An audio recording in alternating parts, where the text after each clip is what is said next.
Hi, welcome back to Weave at Brooklands. Today I'm going to very quickly take you through the process of lashing on your warp, as opposed to tying on to the front stick as we normally do. Sometimes using the lashing on method can be really useful. It's a method which is quite largely misunderstood, and it's also a method which is used incorrectly. So I'm going to take you through the process very quickly, and hopefully at the end of it all it will make a bit more sense. Okay, so there's my loom all ready to go, and you can see that I've tied my warp off in small bundles. This is a 7.5 reed, so it's quite a coarse reed, and I've tied my warp off in bundles of 4 pairs. So 4 or 6 pairs on a 7.5 reed is ideal for tying off your warp. You never want to make your bundles too big, because then the spaces that you have to close when you start weaving are too big to deal with too. So everything is ready to go. You need a cord for this that is strong and has absolutely no stretch. Very important that it has absolutely no stretch at all.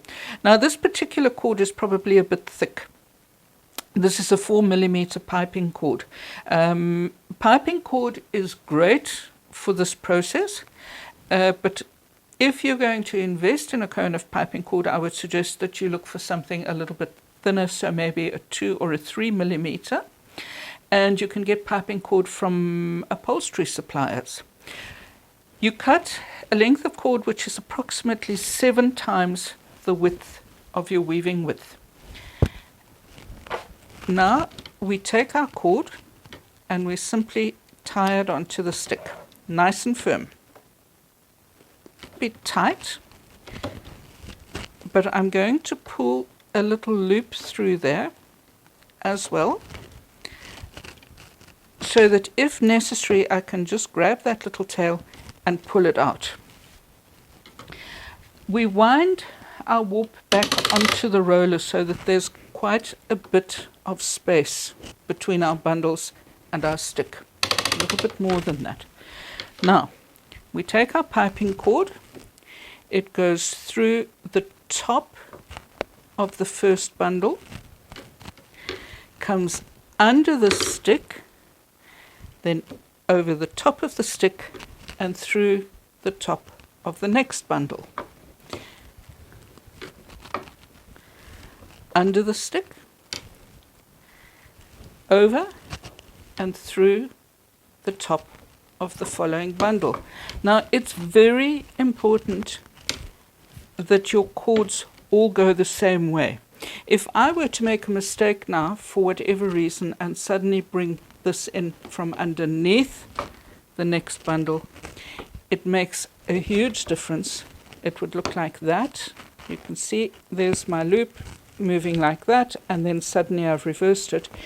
If you do that, you have to go back and undo it, because you can't adjust your tension if you make that error. So be very careful that you use the same routine for every little bundle.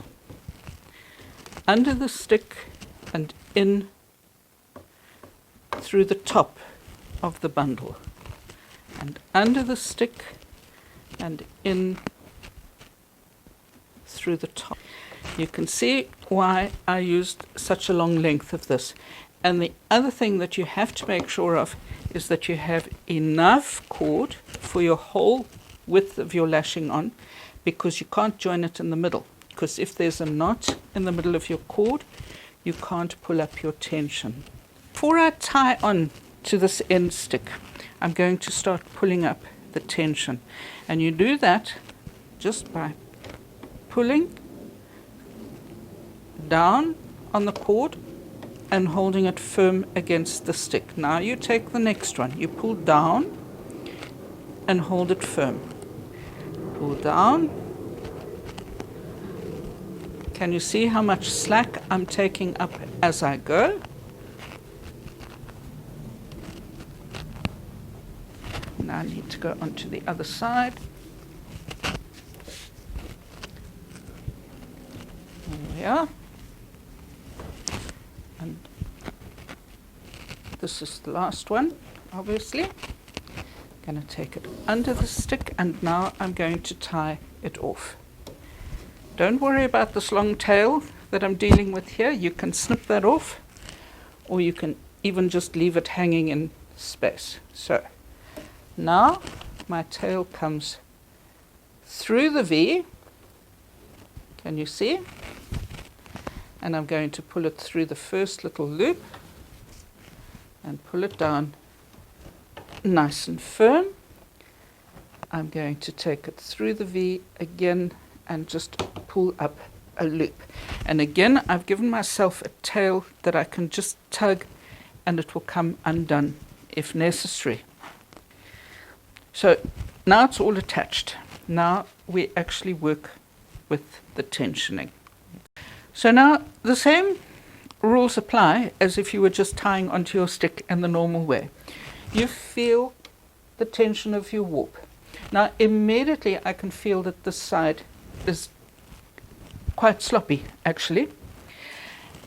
And if you remember your very first warping experiences, we taught you that when you tie on your warp and you start to tension, you never tension your warp from one side to another, you tension your warp from the outside to the center.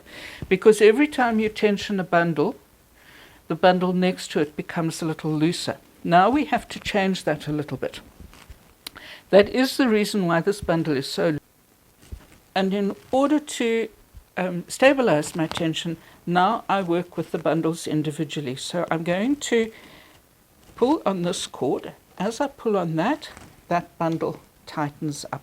In pulling up, I'm moving towards the tighter side of the warp. So with each little bundle, that adjustment becomes smaller until I get to this side and there's almost nothing left.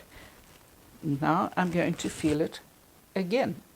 Now I'm feeling that my left-hand side is a little on the loose side. And so just a minuscule little adjustment into the center, and there's nothing left to give, and I'm happy with the tension of my warp. So if you look very carefully, I'm going to fiddle here a little bit for the purposes of demonstration. If I pull the cord here, watch how this bundle tightens up. Can you see that movement that has actually tightened up that bundle considerably?